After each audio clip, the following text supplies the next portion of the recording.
My dad smashed my wheelchair because I refused to miss graduation for my sister's baby shower. But he didn't expect what happened next. "You're being selfish, Sabrina. Family comes first." "Dad, it's my college graduation. I've worked 4 years for this. I don't care. Your sister needs you at her baby shower. You're going whether you like it or not." "No, I'm not. I'm graduating tomorrow and nothing's stopping me." "Oh, really? We'll see about that." I heard him storm off toward the garage. Then came the sound of metal hitting concrete over and over. My heart dropped as I wheeled myself out as fast as I could. "Dad, what are you doing? If you can't get to graduation, you'll have to come to the shower instead." My dad smashed my wheelchair because I refused to miss graduation for my sister's baby shower. Hi, I'm Sabrina. Today, I'm going to tell you my story. You know how some families have that one golden child who can do no wrong? Well, in my family, that was my older sister, Victoria. And me? I was just the disappointing daughter in the wheelchair, who apparently existed only to make everyone else's life more convenient. I was 22 when everything went down, finishing up my bachelor's degree in computer science at Arizona State University. Getting there hadn't been easy. I'd been in a car accident when I was 16. Drunk driver hit us head-on while I was driving home from a football game with my best friend. She died at the scene, and I ended up paralyzed from the waist down. But instead of letting it destroy me, I fought back. Months of physical therapy, learning to navigate the world differently, and throwing myself into my studies became my lifeline.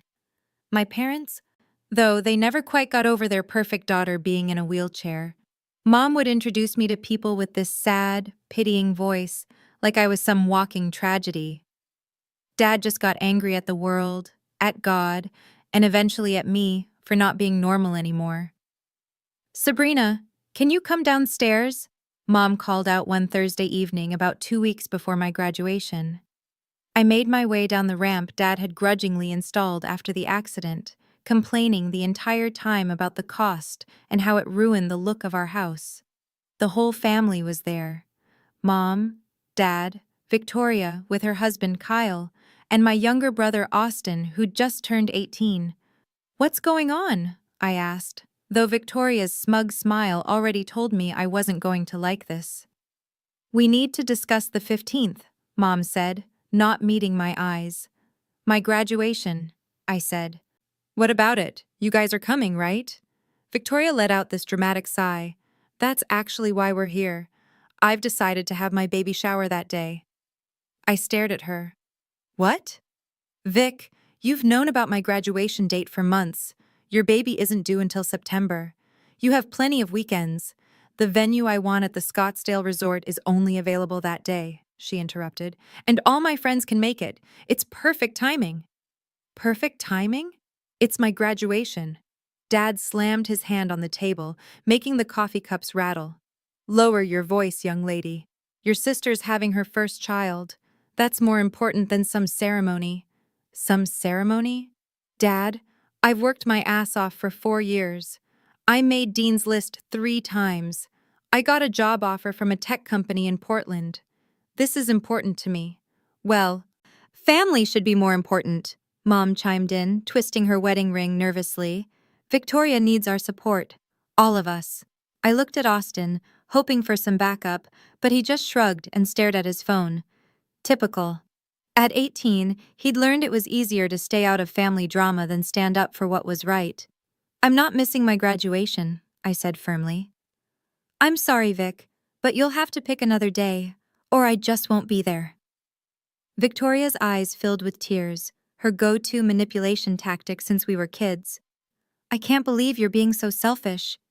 I was there for you after your accident." "You visited me twice in 6 months," I shot back. "Twice. And one of those times you spent the whole visit complaining about how depressing the hospital was. Because it was hard seeing you like that," she wailed, dabbing at her eyes with a tissue Kyle handed her. Kyle put his arm around her protectively. "Come on, Sabrina, be reasonable. You can go to graduation another year. It's just a formality anyway." "That's not how it works," I said, my voice rising despite myself.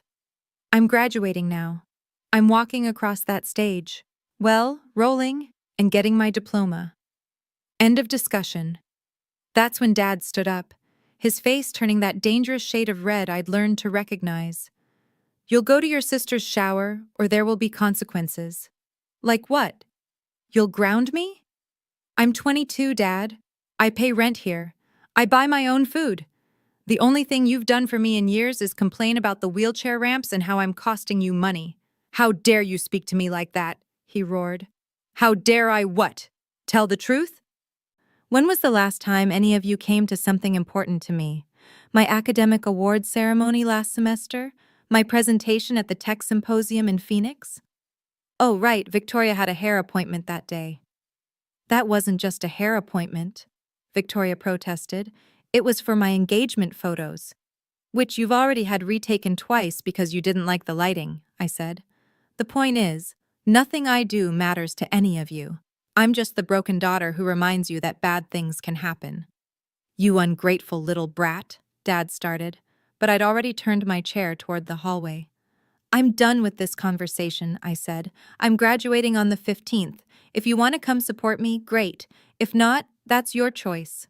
But I'm not missing my college graduation for a baby shower that could literally happen any other weekend. I headed back to my room, ignoring their shouts behind me. Mom was crying. Victoria was shrieking about how I was ruining everything. Austin mumbled something about going to his friend's house. Dad's voice followed me down the hall, promising this wasn't over. I locked my door and pulled out my phone with shaking hands. That night, I called my friend Denise. We'd met freshman year in an intro programming class and had been inseparable ever since. They're unbelievable, she said, after I filled her in on the family meeting. You're still coming to graduation, right? Absolutely, I said, staring at my cap and gown hanging on my closet door. I didn't survive a car crash that killed my best friend and 4 years of college to miss this because my sister wants attention. Good.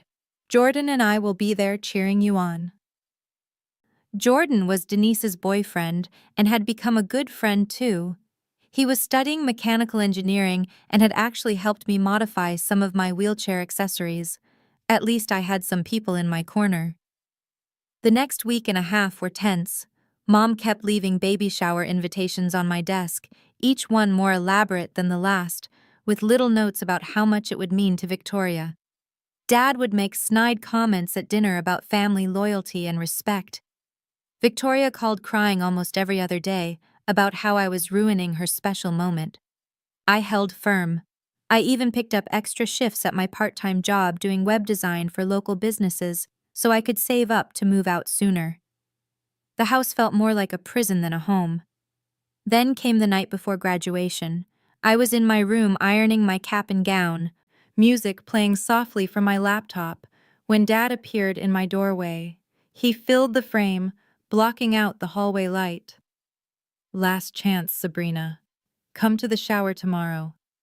Dad, I love Victoria, but I'm not missing my graduation. She chose this date to manipulate me, and you know it.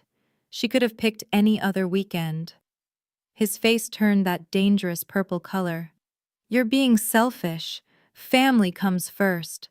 Dad, it's my college graduation. I've worked 4 years for this. 4 years of late nights, tough classes, group projects where I had to prove myself twice as hard because people assumed I couldn't keep up. I don't care, he said, his voice cold. Your sister needs you at her baby shower. You're going whether you like it or not. No, I'm not, I said, standing my ground even though my hands were trembling. I'm graduating tomorrow, and nothing's stopping me. Oh, really?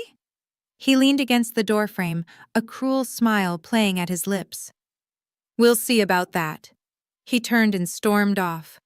I heard his heavy footsteps heading toward the garage. Then came the sound of metal hitting concrete, over and over, that distinctive clang of a hammer striking steel. My heart dropped into my stomach. No, he wouldn't. I wheeled myself out of my room as fast as I could, my hands slipping on the wheels in my panic. Down the hallway, through the kitchen, toward the garage door. Mom was standing there, her hand over her mouth. Dad, what are you doing? I shouted as I reached the garage.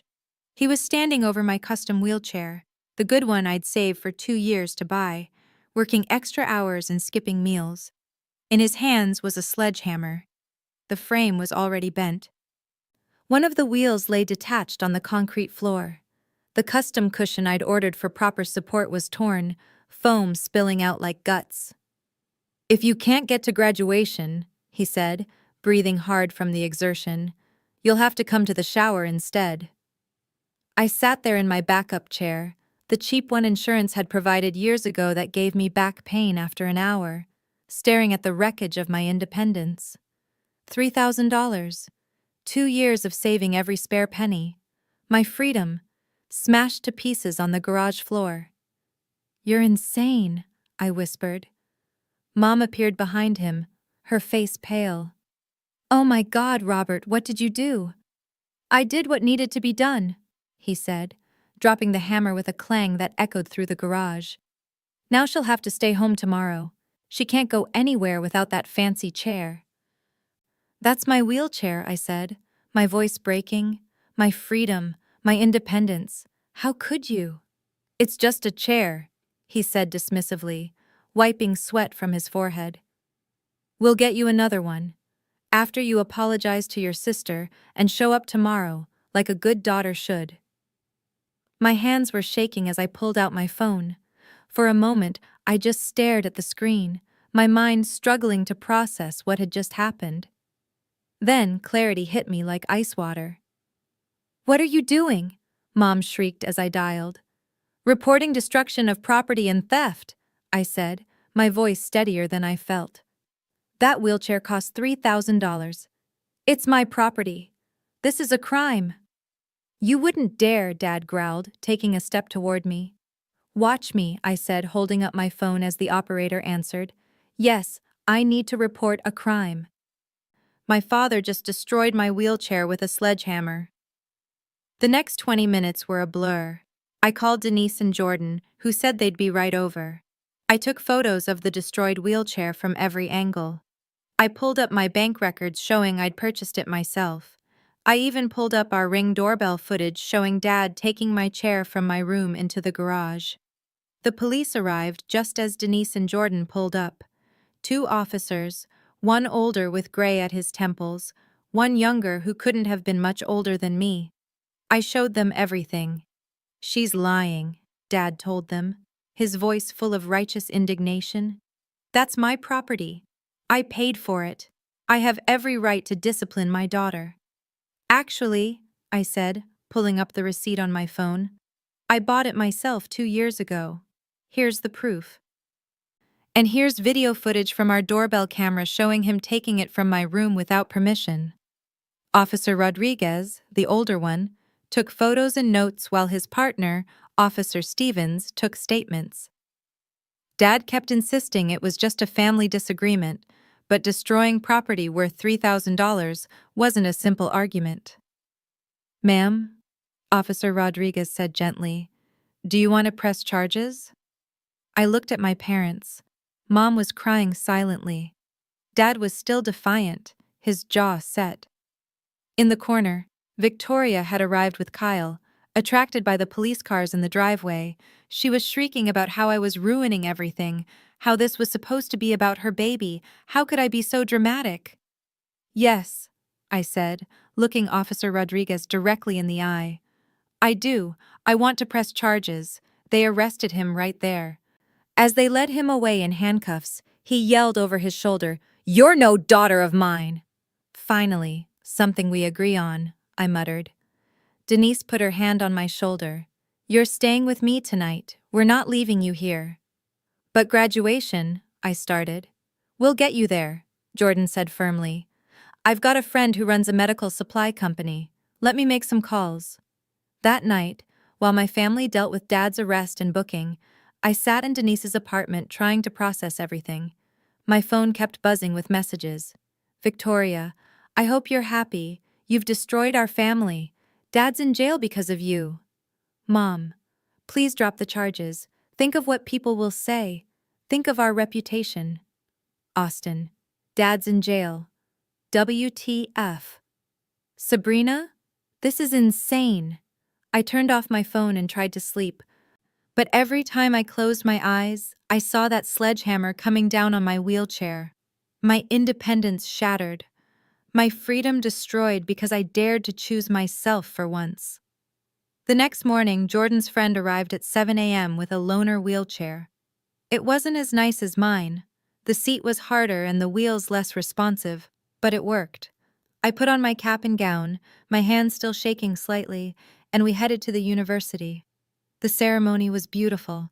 Sun streaming through the windows of the auditorium, the smell of flowers from the decorations, hundreds of graduates in caps and gowns. When they called my name, Sabrina Torres, Bachelor of Science in Computer Science, magna cum laude, I rolled across that stage with my head held high. Denise and Jordan cheered louder than anyone, whooping and clapping. Some of my professors who knew what I'd been through stood and applauded. For a moment, everything else fell away. This was my moment. I'd earned it. Afterward, we went to the Breakfast Club, my favorite brunch spot in Tempe. Over blueberry pancakes and coffee, Denise showed me something on her phone. "You might want to see this," she said carefully. It was Victoria's Instagram. She'd posted about her baby shower, with a long caption about her selfish sister who chose a piece of paper over family, who had their father arrested on what should have been a day of celebration. But the comments weren't what she expected. "Wait, she scheduled her baby shower on your graduation day? On purpose? That's manipulative. Your dad destroyed her wheelchair and you're defending him? I'm sorry, but that's abuse. This is toxic. Team Sabrina all the way." The post had been shared hundreds of times already.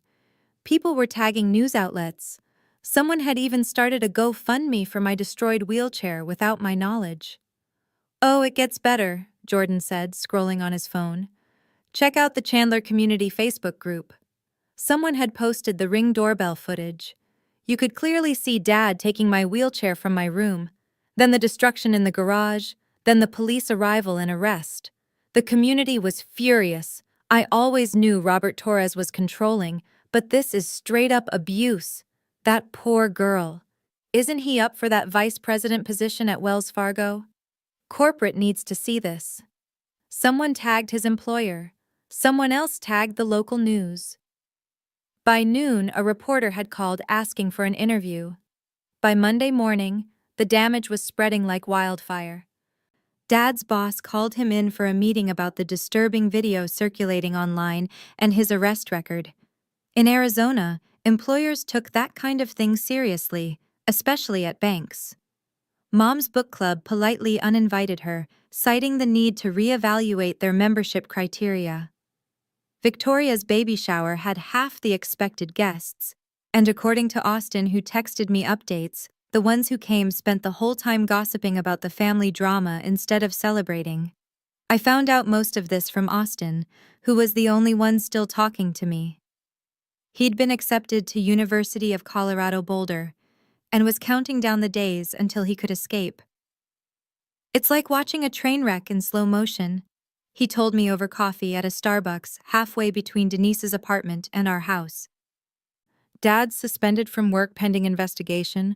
Mom's had 3 panic attacks. Victoria and Kyle are fighting because his parents think she's toxic and manipulative.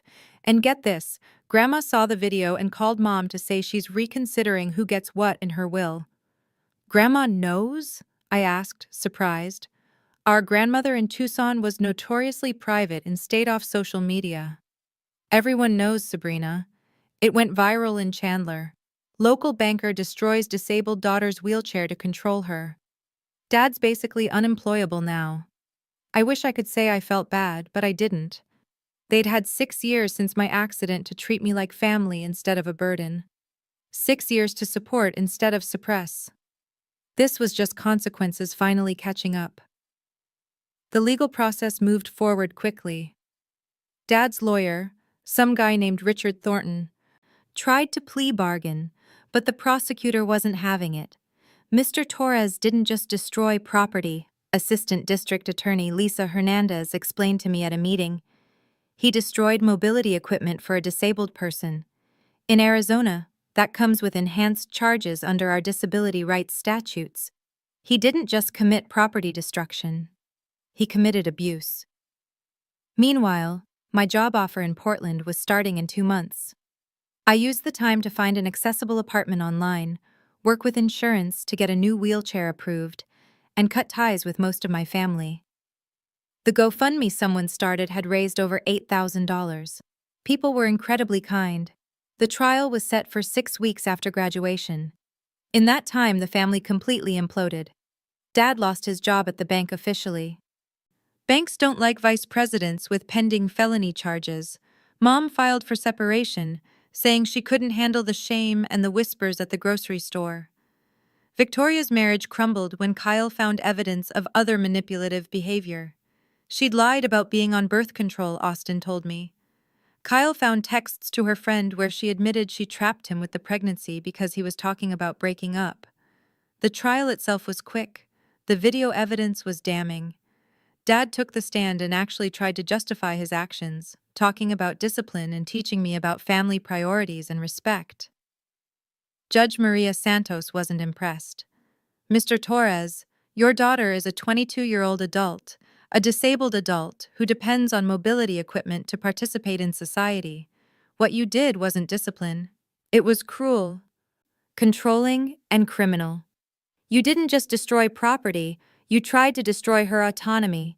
He got 2 years probation, 400 hours of community service at the Arizona Disability Advocacy Center, and had to pay full restitution plus emotional damages. The judge also issued a restraining order. I don't want you within 500 feet of your daughter, Judge Santos said firmly. What you did was unconscionable. After the verdict, Victoria cornered me outside the courthouse. Her baby bump was prominent now at 6 months, and she looked exhausted, dark circles under her eyes. I hope you're happy, she spat. You've ruined everything. Dad's a felon, Mom's having a breakdown, my marriage is over, and it's all your fault. No, Vic, it's not, I said calmly. You chose to schedule your shower on my graduation day. Dad chose to destroy my wheelchair. You all chose to treat me like I was less than human because I'm disabled. I just finally chose to stand up for myself. I'm your sister. You should have put me first. When have you ever put me first? When have any of you? Name one time. She started crying again, but for once I didn't care. I rolled away, leaving her there with Kyle awkwardly patting her shoulder.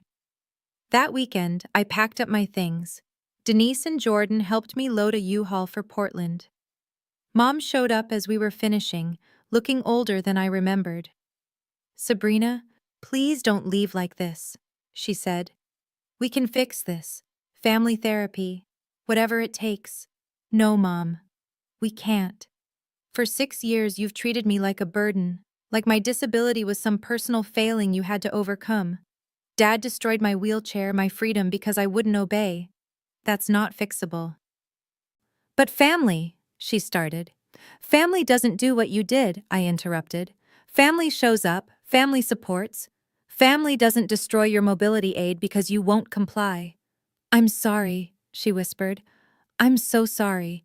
We just didn't know how to handle it after your accident. Then you should have gotten help, gone to therapy, talked to support groups. Instead, you made me the problem. I hugged her briefly, then pulled away. Goodbye, Mom. The drive to Portland was liberating. 3 days of highways, mountains, and infinite sky. Denise came with me to help me settle in. My new apartment was perfect, ground floor, fully accessible, in a building with other young professionals. My job at Tech Vision Solutions was everything I'd dreamed. They'd recruited me specifically for my skills in user interface design, particularly my perspective on accessibility. My manager, Helen, welcomed me warmly. I threw myself into work, into building a new life far from Arizona. I made friends who saw me as Sabrina the developer, Sabrina the gamer, Sabrina who made amazing chicken enchiladas, not just Sabrina in the wheelchair. 6 months passed. Austin escaped to Boulder and loved it. Dad was struggling through his community service, forced to work with disabled people and confront his prejudices. Mom was in therapy, living with her sister in Phoenix. Victoria had her baby, a daughter, raising her alone after Kyle left. She named her Sabrina. When Austin told me, I didn't know what to feel. Too little, too late? An attempt at redemption? A final manipulation? A year after graduation, I got a letter from Dad. His handwriting was shaky, uncertain. Sabrina, I know about the restraining order. My lawyer said a letter was okay. I've been at the disability center for 10 months now. I've met kids in wheelchairs, adults who were born disabled, parents fighting for their children's rights. I see now what I did to you, not just with the wheelchair, but for years. I was angry at the world for hurting my daughter. But I hurt you worse. I made your disability about me, my disappointment, my shame. The only shameful thing was how I treated you. I don't expect forgiveness. I just wanted you to know I finally understand. You were never the problem. I was. I'm proud of you. Be happy, Sabrina. I read it 3 times, then filed it away. Some things can't be fixed with words. Life in Portland was good. I got promoted to senior developer. I started dating a guy named Cameron who worked in marketing. I competed in hand cycling races. I lived fully, completely, without apology. 2 years after the trial, Victoria reached out through Austin. She was in therapy, working on herself, trying to be better for her daughter. She wanted to apologize, to maybe rebuild something. I wasn't ready. Maybe someday, maybe not.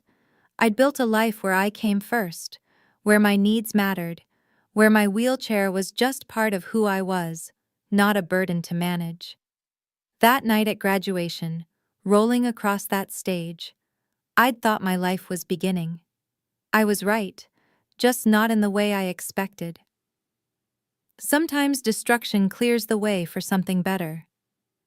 So now I want to ask you, have you ever had to choose between family expectations and your own dreams? What did you choose? And do you regret it? Because I chose myself, and I've never looked back.